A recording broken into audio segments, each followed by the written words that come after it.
Hello again. It's been a while since our last video update.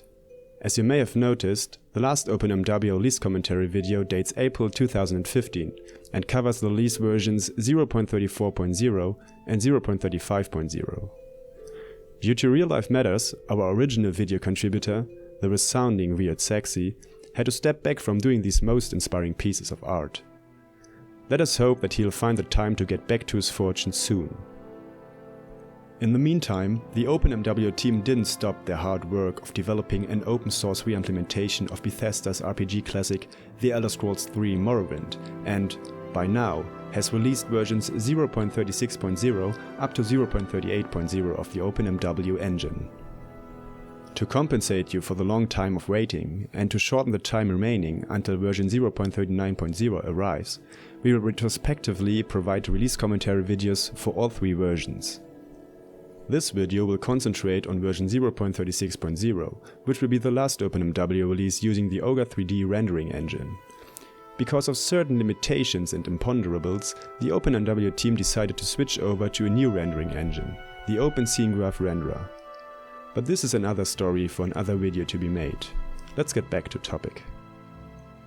OpenMW version 0.36.0 is a smaller release, putting emphasis on the progress of our editor, OpenMW-CS. Nevertheless, the actual engine has seen some improvements too. Before you start your adventures on Vardenfell, you may want to activate some mods, or at least the two official Morrowind add-ons, Tribunal and Blood Moon. Sophisticated players tend to have dozens of mods installed, which could be rather annoying when it came to selection and deselection in our launcher. This release introduces the possibility to select multiple entries in the file list, using the Shift or Control keys. The context menu has been adapted to support this behavior and now allows to check and uncheck the so selected entries.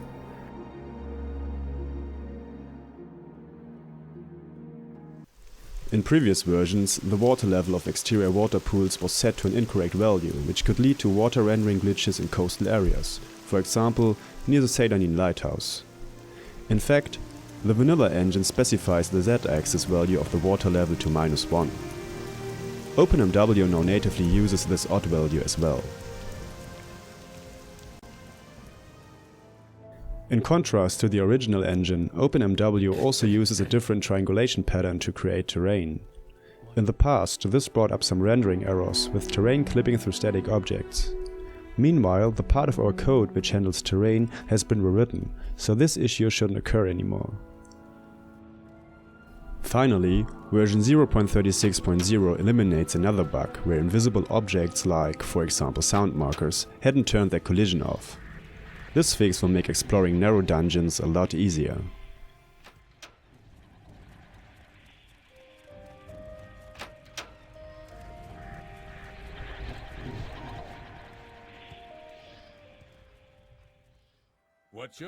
In Morrowind, the exhaustion of a character plays an important role.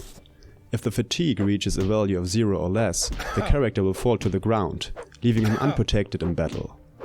Formerly, OpenMW only applied this effect to a character if the fatigue value accurately was 0, ignoring negative values.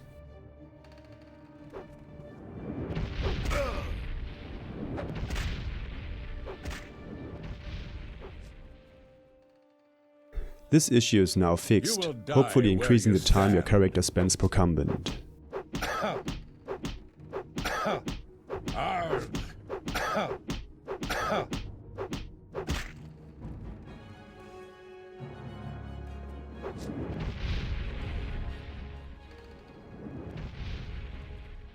You have my attention. Like people in real life, Morrowind NPCs don't like to be stolen from. Attention. In the past, characters who chose the path of stealth could use an exploit to steal all kinds of goods laying around by simply dragging them into their inventory window in menu mode. In this case, NPCs wouldn't notice the burglary and the alarm wouldn't be triggered. This mistake has been fixed in the current release.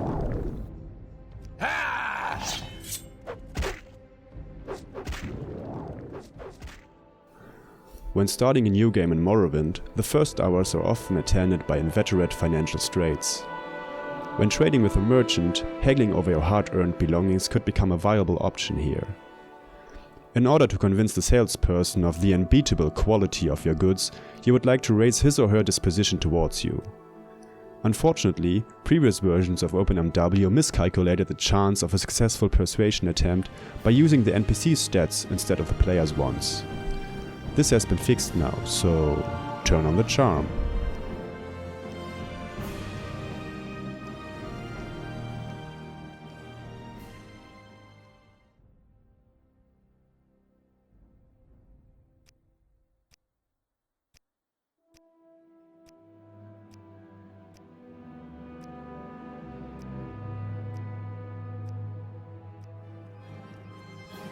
When hunting creatures, you can use the so-called Detect Animal spell effect, which marks all creatures in a specific area around your character on your local map. In the past, this spell effect could carry the detection to excess by marking already dead or even deleted creature objects on your map. With version 0.36.0, this is no issue anymore.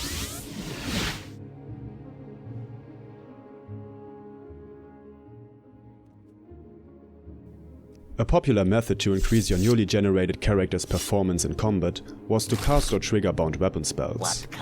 These left the player with powerful Daedric weapons, ready to slay any creature or NPC who dared attacking you. In vanilla Morrowind, such a spell would consecutively conjure the desired weapon and make the player draw it. The latter wasn't true for OpenMW, which should now be fixed. What does the red card need?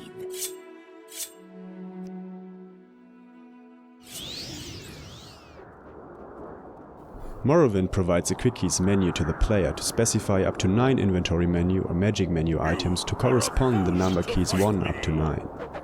This has already been implemented in OpenMW. The number key 0 was reserved for the switch to hand-to-hand combat, allowing your character to quickly drop the weapon in a battle.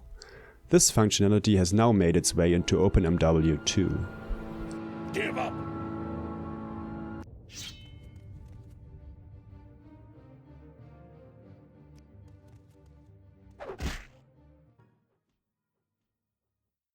OpenMW version 0.36.0 introduces another requested feature, the toggle sneak option.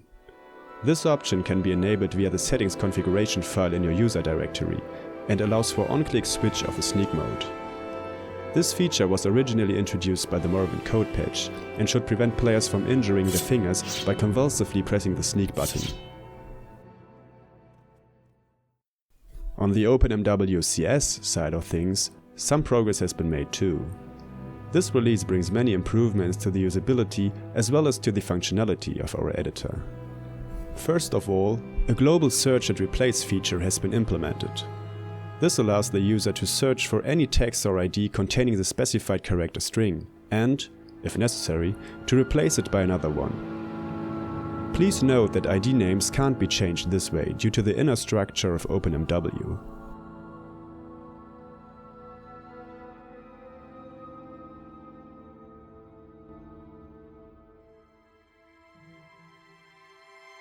Records in OpenMW-CS are divided in certain groups. For example, there are abstract records that are templates of the objects actually used in a scene. Previously, such a record would be called a referenceable, whereas an in-game record derived from a referenceable would be considered a reference.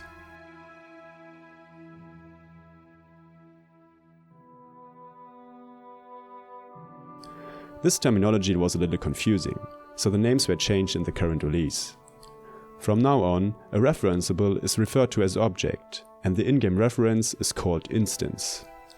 This should match the terminology used in most programming languages to describe entity relations.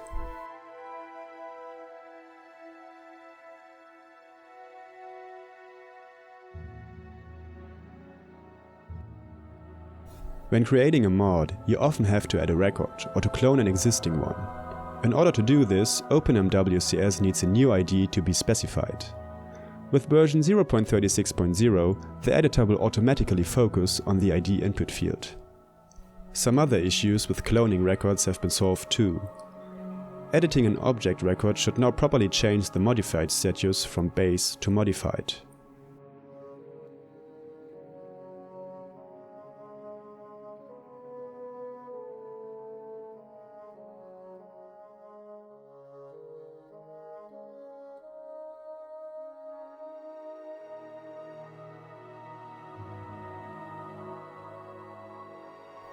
Moreover, there have been problems when an object was cloned, resulting in missing or differing values for certain properties of the cloned one.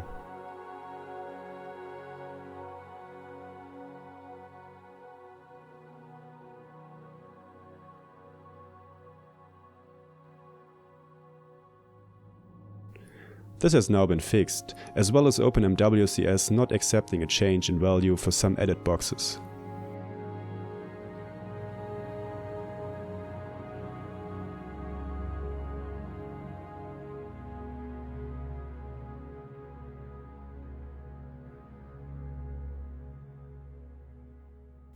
OpenMW version 0.36.0 also improves the save format of OpenMW-CS. Saving terrain and the corresponding terrain textures is now implemented, which should prevent the player from falling through the ground into the everlastingness when playing with a self-created mod.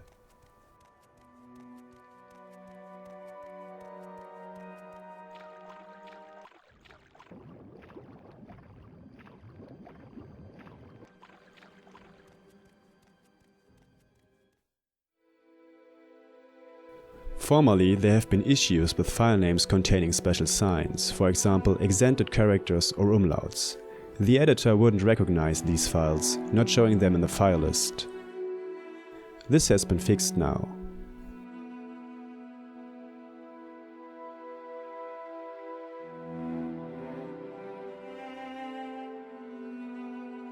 With this release, nested tables are available in the OpenMW-CS. This can be seen when editing an NPC's inventory list or a container's content list. Modifying entries in such a table is possible via drag and drop.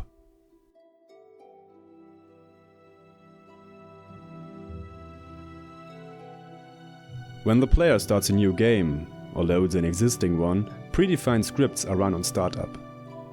These are referred to as start scripts. OpenMW version 0.36.0 finally allows modders to adjust the list of start scripts via the new start scripts table. To add a script to that exclusive list, the user has to add a new record with the exact name of the corresponding script to the start scripts table.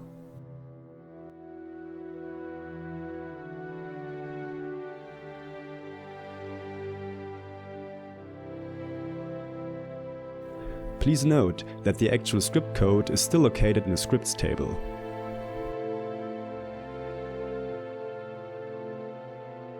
Also, a start scripts record verifier has been implemented in OpenMW-CS to make sure that all start scripts shown in the list really exist.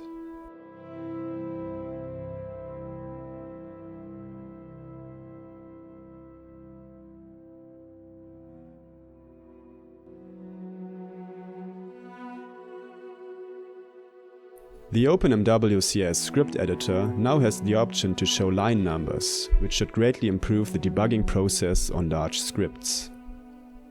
As cherry on the cake, OpenMW version 0.36.0 also offers the use of monospace fonts for scripting, which many coders prefer to proportional fonts.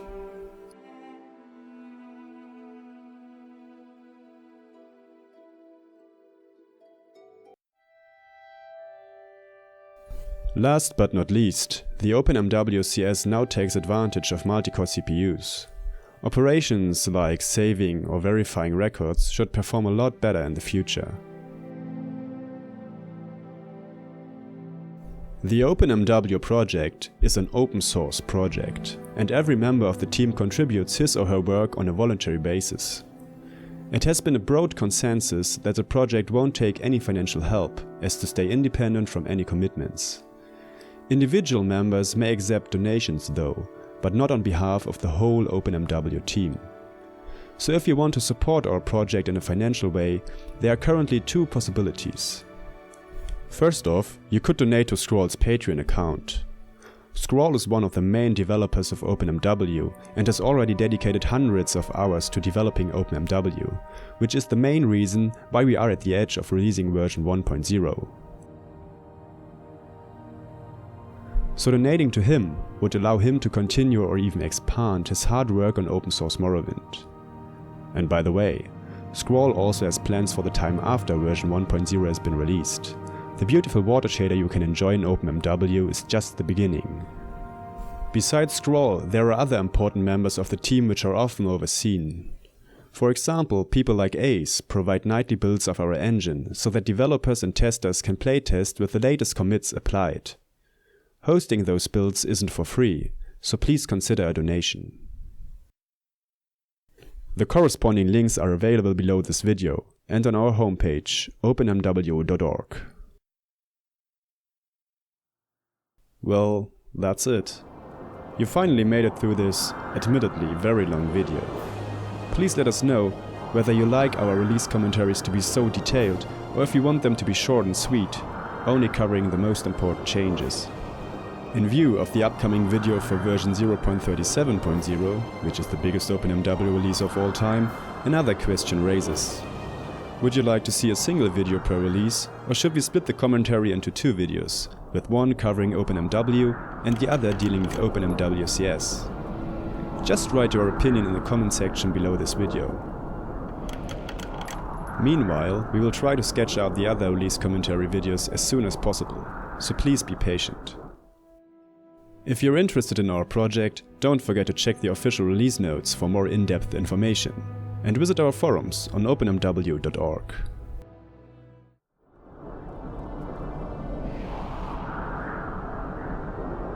See you next time. Thanks for watching.